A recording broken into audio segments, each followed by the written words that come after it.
Abu Abdurrahman Hatim bin Unwan al-Asham. Si Tuli, seorang pribumi Balkh, adalah murid dari Syakik al-Balhi. Hatim mengunjungi Baghdad, dan meninggal dunia di Wasjard di dekat Tirmiz pada tahun 237 Hijriah, 852 Masehi. Kelapangan hati Hatim al-Asham, Hatim si Tuli, sangat besar, sehingga pada suatu hari didatangi seorang wanita tua mengajukan sebuah pertanyaan. Pada saat itu pula, secara tidak sengaja ia buang angin. Hatim berkata kepadanya, "Berbicaralah dengan lebih keras. Pendengaranku kurang tajam." Kata-kata ini diucapkannya agar si wanita tidak merasa malu. Si wanita kemudian melantangkan suara dan Hatim memberikan jawaban terhadap masalahnya. Selama wanita tua itu masih hidup, yaitu hampir 15 tahun lamanya, Hatim tetap berpura-pura tuli. Hal ini dilakukan agar tidak ada seorang pun yang menyampaikan kepada si wanita mengenai keadaannya yang sebenarnya. Setelah wanita tua itu meninggal dunia, barulah Hatim menjawab pertanyaan-pertanyaan yang diajukan kepadanya secara spontan. Sedang sebelumnya, ia selalu menyela dengan kata-kata, "Berbicaralah dengan lebih keras." Itulah sebabnya, mengapa ia dijuluki Hatim Tuli. Pada suatu hari, dalam khotbahnya di kota Balkh, Hatim al-Asham memanjatkan doa, "Ya Allah, siapapun juga di antara jamaah ini yang telah melakukan dosa-dosa yang paling besar dan aniaya, dan telah melakukan perbuatan-perbuatan yang paling tercela, ampunkanlah dia. Di antara jamaah itu ada seorang yang kerjanya mencari mayat. Telah banyak kuburan yang dibongkarnya dan kain kafan yang dilucutinya. Malam harinya seperti biasanya ia pun membongkar kuburan. Ketika sedang menggali kubur itu tiba-tiba suara dari dalam terdengar dan berseru kepadanya, 'Tidakkah engkau mempunyai malu? Pagi tadi ketika mendengarkan khotbah Hatim, engkau telah memperoleh ampunan. Tetapi malam ini engkau kembali mengulangi perbuatanmu seperti yang sudah-sudah.' Ia segera melompat keluar, berlari menemui Hatim. Kepada Hatim dikisahkannya pengalamannya itu dan setelah itu ia pun bertaubat.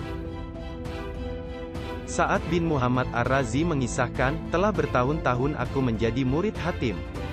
Dan selama itu baru sekali aku melihatnya dalam keadaan marah. Hatim pergi ke pasar, dan di sana dilihatnya seorang pedagang sedang meringkus salah seorang langganannya sambil berteriak-teriak. Barangkali ia mengambil daganganku, kemudian memakannya dan tidak mau membayar.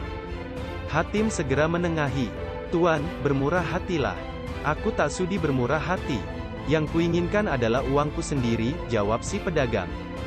Segala bujukan Hatim tidak ada gunanya. Hatim menjadi marah. Dilepaskannya jubahnya, dan dengan disaksikan orang banyak dihamparkannya jubah itu ke atas tanah. Jubah itu penuh dengan uang emas, semuanya asli tidak ada yang palsu. 'Ayo, ambillah uang ini sejumlah yang menjadi hakmu,' kata Hatim. 'Awas, jangan ambil lebih daripada itu. Jika tidak ingin tanganmu akan terkena sampar.' Si pedagang mengambil uang sejumlah yang menjadi haknya. Tetapi ia tidak dapat menahan diri. Sekali lagi diulurkannya tangannya hendak mengambil lebih banyak. Tetapi seketika itu juga tangannya terkena sampar. Seorang lelaki mendatangi Hatim dan berkata, 'Aku adalah seorang kaya. Aku ingin memberikan sebagian dari kekayaanku untukmu dan sahabat-sahabatmu. Maukah engkau menerimanya? Aku takut apabila nanti engkau mati aku terpaksa berseru kepada Allah, Ya Tuhan yang maha memberi nafkah. Yang memberi nafkah kepadaku di atas dunia ini telah mati,' jawab Hatim. Hatim mengisahkan, 'Ketika aku ikut berperang seorang tentara Turki meringkusku. Tubuhku dibantingnya dan aku hendak dibunuhnya.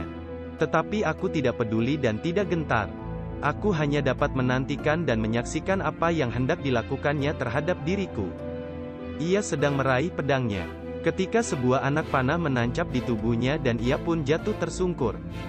Aku lalu bertanya, engkaukah yang membunuhku, atau akulah yang membunuhmu? Ketika Hatim tiba di kota Baghdad, Khalifah lalu diberitahu orang. Pertapa dari Khurasan telah tiba. Kata mereka, Khalifah segera memerintahkan agar Hatim dibawa ke hadapannya. Ketika memasuki istana, Hatim berseru kepada Khalifah, Wahai Khalifah Pertapa. Khalifah menyahut, Aku bukan seorang pertapa. Seluruh dunia berada di bawah perintahku. Engkau inilah seorang pertapa. Hatim membalas, Tidak, engkaulah seorang pertapa.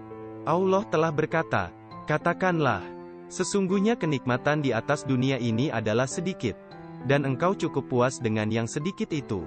Jadi, engkaulah seorang pertapa, bukan aku. Aku tidak akan puas, baik dengan dunia ini maupun dengan akhirat. Bagaimanakah aku dapat dikatakan sebagai seorang pertapa?" Sumber kisah dari kitab Tazkiratul Aulia karya Fariduddin Attar.